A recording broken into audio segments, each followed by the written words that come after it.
समय कंट्रोवर्सी क्या कम चल रही थी सचिन मनीषा की कि अब सपना और अंशु की कंट्रोवर्सी शुरू हो गई। ऐसा लगता है कि यूट्यूब तो कंट्रोवर्सी का पूरा एक मंच बन गया है। इसको देखो, वो ब्लॉगर अपनी चीज़ें लेकर यूट्यूब पे आ जाता है। ऐसा लगता है कि सोशल मीडिया को इन्होंने जजमेंट बना लिया है, या ये कहिए कोर्ट बना लिया है, और यहाँ सारे जजमेंट होंगे और उसके बाद में ही आगे चलेंगे। और कोई जजमेंट आज तक भी सोशल मीडिया पे नहीं आया है। ये पहले मेन बात पे आते हैं। हम इस वीडियो में पहले समझाने की कोशिश करेंगे कि ये मामला क्या है अंशु और सपना के बीच। समझाने का मतलब ये नहीं है, आप सब लोग जानते हैं कि मामला जो क्या चल रहा है, लेकिन इसके पीछे टेक्निकलिटी क्या है। जो दो लोग अलग अलग तरीके के दावे कर रहे हैं, इसके पीछे टेक्निकल सच्चाई क्या है, किस तरह से चीज़ें इधर से उधर मूव होती हैं यूट्यूब पे और उसके बाद में क्लेम की जा सकती हैं। आई मीन कभी अगर चला जाए आपका तो कैसे क्लेम की जा सकती है, इसके बारे में बात करेंगे। यानी कि टेक्निकल पक्ष के बारे में बात करेंगे, दोनों के अलग अलग पक्ष रखेंगे कि दोनों में से किसका क्या फायदा हो सकता है और क्यों करके वो लोग इसको करेंगे, इसकी पॉसिबिलिटी और इसकी सच्चाई पे भी बात करेंगे। लास्ट में इसका सॉल्यूशन भी आपको सजेस्ट करेंगे कि अगर ये वाला विवाद खत्म करना हो तो इसमें करना क्या चाहिए, जिससे कि दोनों पक्ष को अपनी अपनी तसल्ली हो जाए कि उनका दोष है या नहीं है। मैं पहले ही बता दूंगा कि जो लोग निष्पक्ष वीडियो सुनना चाहते हैं वो इस वीडियो में कंटिन्यू करें। अगर वो पहले से किसी का पक्ष लेकर आए हुए हैं, दोनों में से किसी का भी, सपना का या सिर्फ और सिर्फ अंशु का, तो वो वीडियो ना देखें, उन्हें थोड़ी देर में ही निराशा होगी। हम रिएक्शन देते हैं, जजमेंट नहीं देते हैं और ना ही किसी के पार्शियलिटी करते हैं। तो बने रहिए हमारे साथ। आज की चर्चा में आपका स्वागत है। जो लोग चैनल में पहली बार आए हैं तो प्लीज सब्सक्राइब कर लें और बेल आइकन भी दबा दें, जिससे कि वीडियो की इन्फॉर्मेशन आपको टाइम से मिल जाए। आप हमें इंस्टा पे भी हिट कर सकते हैं और वहाँ पे भी अपने व्यूज रख सकते हैं, या जिस तरह की वीडियो आप देखना चाहते हैं, जिनके ऊपर अपना विचार सुनना चाहते हैं, उसके बारे में भी बता सकते हैं। या फिर आपके पास में कोई न्यूज़ है जो आप देना चाहते हैं हमें, तो आप इंस्टा पे कॉन्टेक्ट कर सकते हैं। आईडी आपको नीचे मिल जाएगी। चलिए अब आते हैं इस कंट्रोवर्सी की सच्चाई पर। ये जो मामला है, ये जो रोड चैनल है, ये उसका है, द रोड का। द रोड जो चैनल जो है, सपना जी ने ये कहकर दिया था कि ये चैनल जो है अंशु का है, क्योंकि अंशु और इसके भाई ये लोग इस पर काम किया करते थे। इस पर मेरा कोई अधिकार नहीं है, तो मैं इसको चैनल को नहीं रखना चाहती। अंशु इसको चलाए और इसको आगे बढ़ाए, ऐसा कह के उन्होंने ये कहा कि मैंने चैनल दे दिया है। कुछ दिन बाद में अंशु की तरफ से वीडियो आती है और ये कहा जाता है कि उन्हें चैनल नहीं चाहिए और इस चैनल पे उनका ही हक है, यानी सपना जी का हक है, और जो दो छोटी बच्चियां हैं उन दोनों का हक है। इसलिए मेरे को ये चैनल नहीं चाहिए, भाभी अपना वापस ले लो और मुझे ये चैनल नहीं चाहिए। और तब से गेंद जो है इस पाले में और उस पाले में इधर उधर जाती रही है। यानी वो ये कहती है कि चैनल मैंने नहीं लिया, इधर सपना जी कहती है कि मैंने चैनल दे दिया। सपना जी अपनी बात पे पूरी तरह से कायम है। उधर से अंशु की तरफ से भी यही आता है कि चैनल मेरे पास नहीं है। इससे पहले अंशु के चैनल पे भी कंट्रोवर्सी हुई थी कि उसके ऊपर भी कुछ ऐसे कमेंट आए थे जिसमें कुछ नेगेटिव कमेंट जो सपना जी के लिए थे और वो लाइक कर दिए गए थे। तब भी बड़ी कंट्रोवर्सी हुई थी कि ये किसने किया, ये अंशु ने किया है, और इसका सभी लोगों ने उसके ऊपर आरोप लगाने की कोशिश की थी, जिसका अंशु ने पूरी तरीके से जवाब दिया था कि ये मेरे पास जो है ये मोबाइल जो नहीं रहता है जब मैं स्कूल जाती हूँ, तो इसलिए इसका पासवर्ड जो है ना दूसरा कोई यूज़ कर सकता है। और उसने ये भी बताया कि ये जो यूज़ किया गया है ये गुजरात में कहीं से लॉगिन हुआ है और तब ये वाले कमेंट और ये सब चीज़ें आई हैं। चलिए वो कंट्रोवर्सी जो है थोड़ी देर में ही शांत हो गई थी और सब मामला खत्म हो गया था। इधर सपना जी ने अपनी नई जिंदगी शुरू कर दी थी। चलिए हम ज़्यादा उसको फैलाते नहीं है कि पहले क्या क्या हो गया, वो आप सब लोगों को बहुत अच्छी तरह पता है। अब आते हैं इसकी टेक्निकलिटी में। देखिए, सबसे पहले बात जो हमको अखरती है कि यहाँ पे सपना जी का एक पक्ष कमजोर होता है कि जब वो रोड चैनल की बात होती थी तो तब ये कहते थे कि इसके ऊपर जो नंबर पड़ा हुआ है वो नंबर जो है राजवीर जी का है, और राजवीर जी का वो नंबर आज की डेट में एक्टिव नहीं है, तो इसलिए इसका पासवर्ड बदलना, ये सब बदलना इतना आसान नहीं है। आई मीन वो जो पहले वाला पासवर्ड था, पहले वाला नंबर था, उसी से ही अगर कोई दूसरा लॉगिन करके वो चलाए, समझ रहे होंगे ना। जब चैनल एक जगह लॉगिन रहता है तो उसके बाद में दूसरे के पास में उसका OTP कह लीजिए या कंफर्मेशन के लिए मैसेज कह लीजिए, वो उसके पास जाता है, और जब वो उसको ओके कर देता है तभी वो जो एक्टिव होता है। इसका मतलब ये है कि जब भी चैनल एक डिवाइस से दूसरे डिवाइस पर लॉगिन करने के लिए आप जाएंगे तो एक ऑथेंटिकेशन के लिए नंबर पासवर्ड की तरह से आता है, वो जब पहले चैनल वाला यानी जिसके पास पहला वाला मोबाइल है जिस पे वो चलता था, पहले डिवाइस पे चलता था, उस पे जब ओके किया जाएगा तो उसके बाद में ही दूसरी डिवाइस पे लॉगिन हो जाता है। नहीं तो आप पैरेलली 2 डिवाइस पे एक साथ लॉगिन नहीं कर सकते। जब तक यही वाली प्रक्रिया को आपको दोहराना पड़ेगा, तभी 2 डिवाइस पे लॉगिन हो सकता है। यहाँ हम ये कहना चाहेंगे सपना जी, अगर ये चैनल आपने उसको दिया था, फिर बिना राजवीर जी वाले नंबर के दूसरी जगह पे लॉगिन कैसे हो गया? चलिए आगे चलते हैं। मान लेते हैं कि इन्होंने अपना चैनल दिया और अंशु या अंशु के घर वालों की तरफ से किसी ने भी उसको लॉगिन किया, इनको बता के लॉगिन किया। इधर से इन्होंने उसको पासवर्ड को ओके बोल दिया और उसके बाद में ओके मीन्स डिवाइस पे, अपनी वाली डिवाइस पे ओके कर दिया। तो इनकी डिवाइस से हटकर उनकी डिवाइस पे वो लॉगिन हो गया और उसके आगे वो दूसरे ने उसका पासवर्ड बदल दिया। तो इनके पास जो डिवाइस है उस पर वो अब दोबारा से लॉगिन नहीं हो पाएगा जब वो दोबारा लॉगिन करेंगे। जैसा कि सपना जी अपनी एक शॉर्ट में ये बहुत अच्छी तरह से दिखा रही हैं कि चैनल को जब लॉगिन करती हैं तो वहां पर वो लॉगिन नहीं होता और उसमें ऑप्शन ये रहता है कि अगर लॉगिन नहीं हो रहा है तो आप फॉरगेट पासवर्ड डालिए, तो आपको ऑथेंटिकेशन के लिए वो नंबर वो आएगा और वो जिस मोबाइल पे पहले था, यानी ऑथेंटिकेशन के लिए 2 चीज़ें डाली जाती हैं, या तो कोई फ़ोन नंबर डाला जाता है और एक मेल आईडी डाली जाती है। तो इसे 2 पॉइंट अगर ऑथेंटिकेशन रहता है तो वो सेफ रहता है। तो इसके लिए आप दोनों में से किसी एक का भी उपयोग कर सकते हैं। देखिए काफ़ी टेक्निकल चीज़ें हैं लेकिन मैं सरल तरीके से समझाने की कोशिश कर रहा हूँ इसको। तो चलिए इस तरह से मान लीजिए कि रॉट चैनल जो है उधर चला गया और उसके बाद में वहां पे आप उसका पासवर्ड बदल सकते हो, कुछ भी बदल सकते हो, कोई भी चीज़ अपडेट कर सकते हो, उसके बाद में आप ये सब चीज़ें कर सकते हो। तो पहले वाले पॉइंट पे सपना जी की बात थोड़ी सी वीक पड़ती है। अब आ जाते हैं आगे, क्योंकि ये चैनल पे ओनरशिप तो बदली है, यानी उस पर फ़ोन नंबर बदले हैं, तो डेफिनेटली ओनरशिप तो उसकी बदली है, एक जगह से दूसरी जगह तो गया है वो। अब ये जो सपना जी कह रही हैं कि देखिए मैं लॉगिन करती हूँ तो उसके ऊपर ऑथेंटिकेशन के लिए 2 ऑप्शन जो आते हैं उसमें 2 मोबाइल नंबर आए और एक मेल आईडी है, जो मेल आईडी का पासवर्ड ऑलरेडी अंशु के पास में है।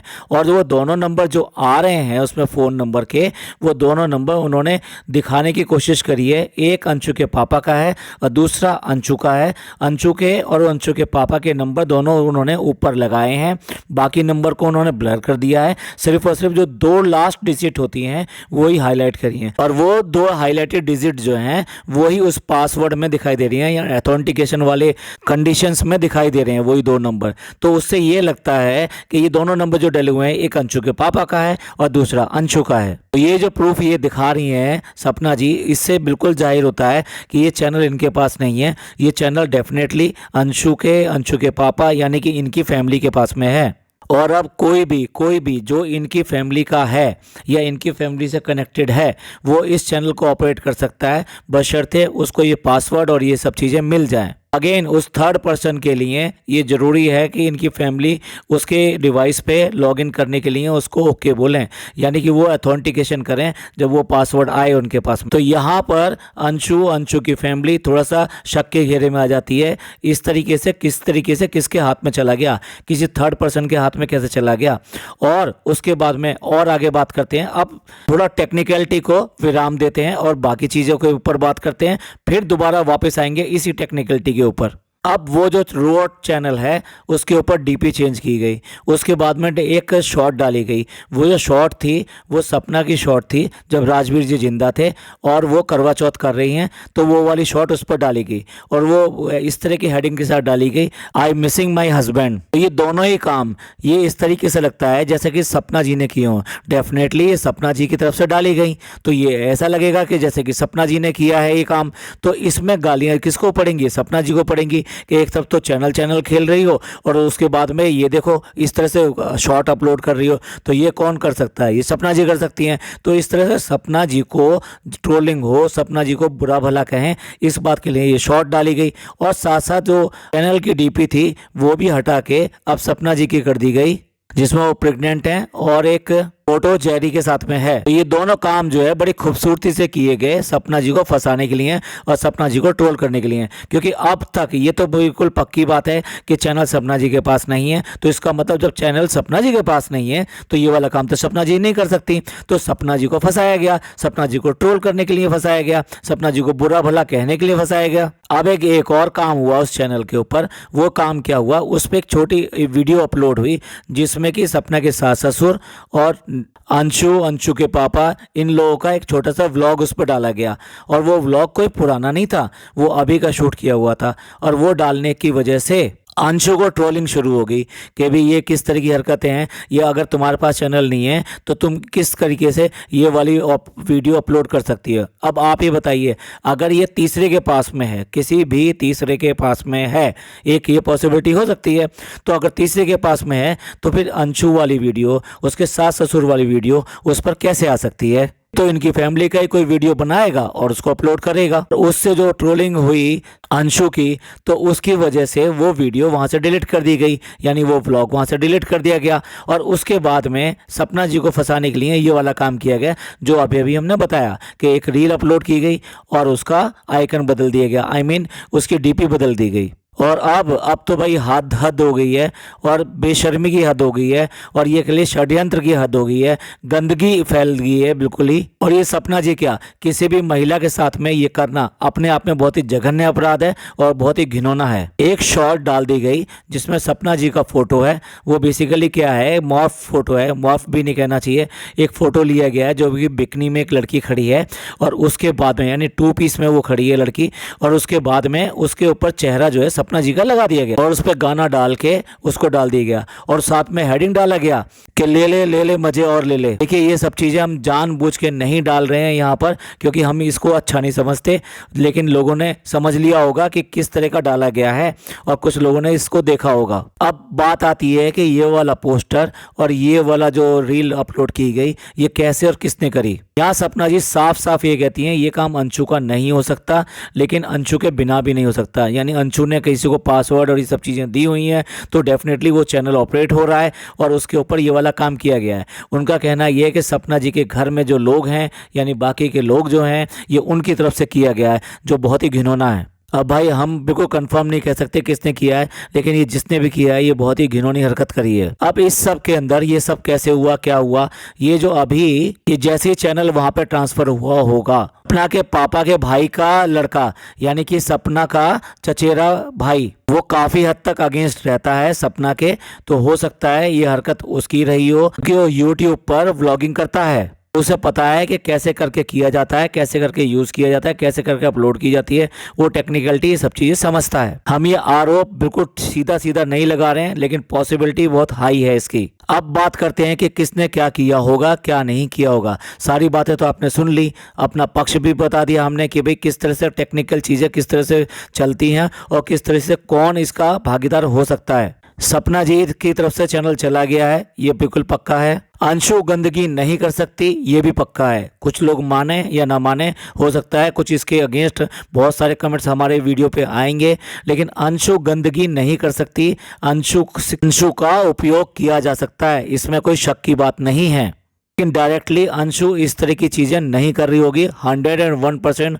हम इस बात को अपने ओर से कह सकते हैं। और ये सारा काम जो है कहीं ना कहीं अंशु के घर और अंशु के बाहर से संबंधित है और वही लोग इसके शक के घेरे में और 100% वही होंगे। अब एक चीज़ के लिए हम सपना जी को भी थोड़ा सा बुरा कहेंगे, कुछ लोगों को बुरा लगे तो लगे, क्योंकि हमने पहले ही वीडियो के स्टार्टिंग में कह दिया था हम ट्रांसपेरेंट बात करेंगे, हम किसी का पक्ष नहीं लेंगे यहाँ पर। जब सपना जी ने ये वाला चैनल दे दिया था और जो लगता भी है और हम भी कह रहे हैं कि चैनल दे दिया, तो फिर बार बार इस चैनल का सवाल वो क्यों उठाती हैं? क्या उनको भी सस्ती पब्लिसिटी चाहिए? क्या उनको भी कुछ ना कुछ इस तरह की कंट्रोवर्सी चाहिए जो सचिन मनीषा इन सब के चल रही है, सो दैट चैनल पे जो इतने व्यूज़ उनके डाउन चले गए हैं लगातार, जो पहले लाखों में व्यू आ रहे थे अब वो बहुत डाउन चले गए हैं, इसलिए उनको पैसा जो चाहिए उसके व्यूज़ के लिए उन्होंने ये वाला काम किया है।